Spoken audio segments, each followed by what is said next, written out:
Pessoal, vamos começar a nossa primeira aula de estatística, então.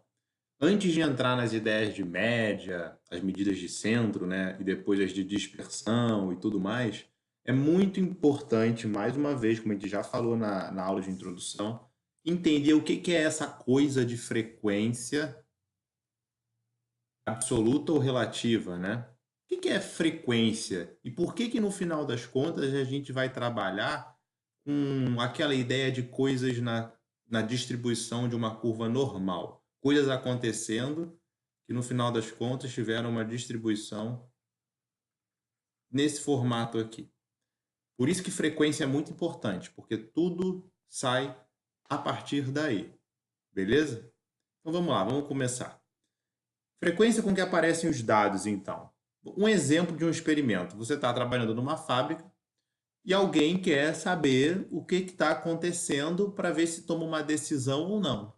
Por exemplo, uma fábrica que fabrica lápis e, bem, o cara pergunta, o teu gerente ou alguém está te perguntando, olha, a gente tem que avaliar se as caixas que estão sendo produzidas com lápis estão direitinho ou não. Como é que eu avalio isso? Será que eu vou parar a fábrica inteira e olhar todas as caixas? Não. Eu pego uma amostra. Então, supõe que eu pegue 10 caixas de uma fábrica. E supõe que esse número, 10, já é suficiente. Poderia não ser, porque isso, aliás, é um problema estatístico. Você tem que pegar um número suficiente. Mas isso aqui não é o escopo do nosso problema. Basta entender que tem que pegar uma amostra. Beleza? Então, vamos ver a quantidade de lápis com defeito em cada uma dessas 10 caixas. Na primeira, segunda, terceira, quarta, quinta, sexta, sétima, oitava, nona, décima. Isso aqui que é o número, são o número de lápis que você viu que estava com defeito em cada uma das caixas. Na primeira teve uma, na segunda 4, 0 e por aí vai. E aí qual é a ideia? Você vai para o seu Excel, né, sua famosa planilha, e começa a colocar esses dados. Primeiro você tem que avaliar o que você quer. Eu quero a quantidade de lápis com defeito. Então, quantos lápis com defeito eu avaliei nessa minha amostra? Ué, não é tudo isso, gente. Percebe o seguinte: é quantas vezes aquilo apareceu. Apareceu ou zero, ou uma, por exemplo, ou duas, ou três, ou quatro. Não teve cinco, nem seis, nem sete. Então, nesse nosso problema, nessa nossa amostra, o nosso Excel começa por aí. Nossa planilha começa por aí. Eu posso ter zero, um, dois, 3 ou 4. Quando eu tenho zero, qual é a frequência com que ele aparece? A frequência absoluta. Quando eu tenho zero, apareceu uma, duas vezes. Quando eu tenho um, apareceu três vezes. Quando eu tenho dois, apareceu uma vez. Quando eu tenho três, apareceu duas vezes. E o quatro, defeitos, apareceu duas vezes também, em duas caixas. Então aí você fala, não, legal, já tenho uma noção de o que está acontecendo. Agora, por que tem essa ideia de frequência relativa também? Qual é a diferença? A diferença, na essência, é nenhuma. Só que quando você coloca que tem duas vezes, ou seja, duas caixas apresentaram zero defeitos, eu quero saber duas caixas, mas tá bom, e daí? Duas de quantas caixas? Eu não peguei 10 caixas? Então você começa a falar em coisas relativas. Duas de 10, 3 de 10, uma de 10, duas de 10 e duas de 10. Quando você faz isso, você está transformando essa ideia de quantas vezes, quantas caixas tiveram aquele defeito ou aquele outro defeito em forma de percentual. Então você tem uma ideia relativa agora. 20% das caixas da minha amostra apresentaram um lápis sem defeito nenhum. 30% apresentaram um lápis com defeito. E por aí vai. 10%, 20, 20. Aí você já tem a importância de frequência relativa, você vê aqui, a gente já começa a se sentir melhor, porque agora eu sei que 20% das caixas, duas, é meio estranho ainda, por mais que eu sei, saiba, olhar porque eu tenho 10, né? Agora, se eu tivesse 1438 aqui, 1438, e aqui eu tivesse 321, putz, Não dá para saber, né? Fica pior. Então a ideia de percentual é importante por isso. A ideia de frequência relativa existe por isso. Beleza? Então tá. Fez o seu Excel. Aí você tem que apresentar para o cara. Você apresenta para o cara como? Em forma de gráfico. Sempre. Tá? E a ideia na estatística não é nem apresentar, é mostrar como é que está distribuído isso. Peguei uma amostra de 10, vi que duas caixas ou 20% tinham zero.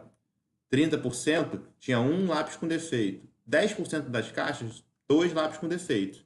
E aí você está traçando isso tudo porque você quer, no final das contas, saber se essa sua amostra é capaz de representar toda a população de caixas. Então você começa a plotar o seu gráfico. O que é o eixo Y? É que eu vou chamar de frequência relativa. Vou botar assim, frequência relativa. Tá? Ou frequência absoluta. Vamos começar com a absoluta aqui. Aí você escolhe. Bem, você começa, logicamente, né? Quem manda é o seu eixo X aqui. E o que esse eixo X vai apresentar? As quantidades de lápis com defeito.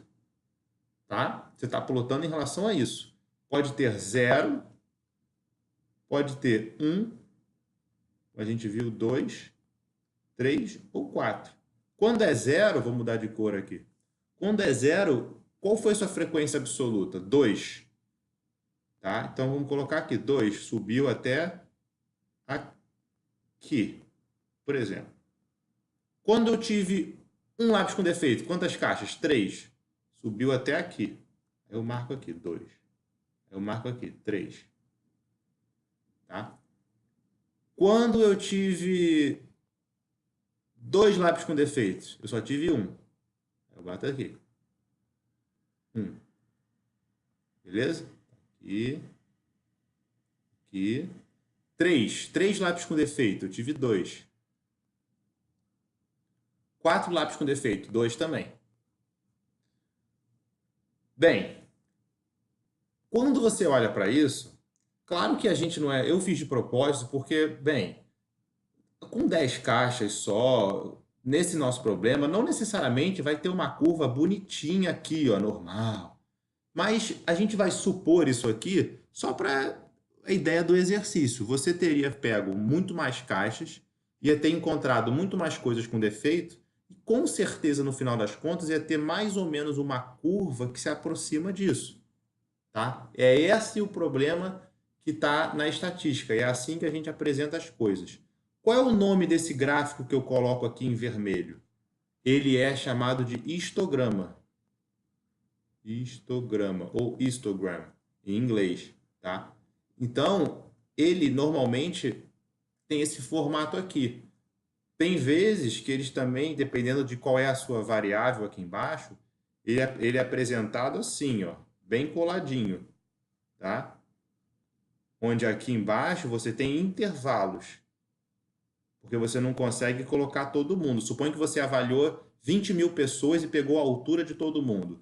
Você vai colocar aqui, ó, 150 centímetros a 160, 160 a 170. Quantas pessoas tiveram entre 150 e 160? Você viu que tinha 100 pessoas. Entre 160 e 170, você já viu que tinha 500 pessoas. Então, também tem essa forma aqui de representar, tá? Com barras mesmo. Beleza? Essa forma que eu fiz aqui para vocês em vermelho é só para a gente identificar o que é aquela ideia de que coisas, no final das contas, vão ter a distribuição normal e tudo saiu da ideia de frequência que a gente acabou de aprender. Beleza? Essa é a ideia inicial aqui. Obrigado.